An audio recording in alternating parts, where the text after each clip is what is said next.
Who is the next generation of the Democratic Party? Semaphore is reporting that at least a half dozen senators are now viewed as potential 2028 candidates by their colleagues and top Democrats on Capitol Hill. It's a lot of folks. Semaphore is calling it a potential presidential primary dogpile in 2028.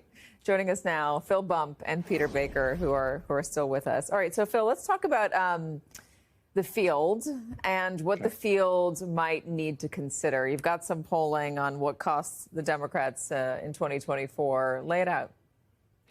Yeah, I mean, I think the way you framed it as being the next generation, I think is really important. One of the things that we saw in 2024 is we saw this decline in support for the Democratic candidate among younger voters in particular.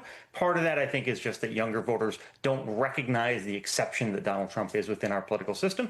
But part of it is just that the Democrats have actually lost ground, particularly among young men and particularly young men of color.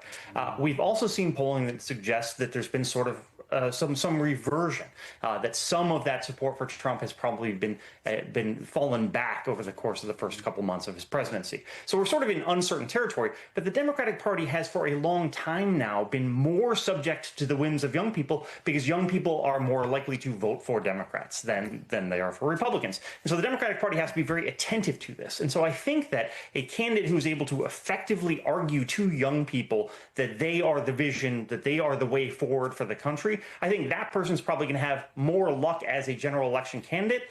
The question, of course, is, are those young people going to vote in the primary and therefore help get that person on the ticket in the first place? So I think that's a really good point that you made at the top, which is that for younger voters, Donald Trump is not an anomaly. He's not a disruptor of the status quo. He is the status quo. Donald Trump-style politics is what they've always known.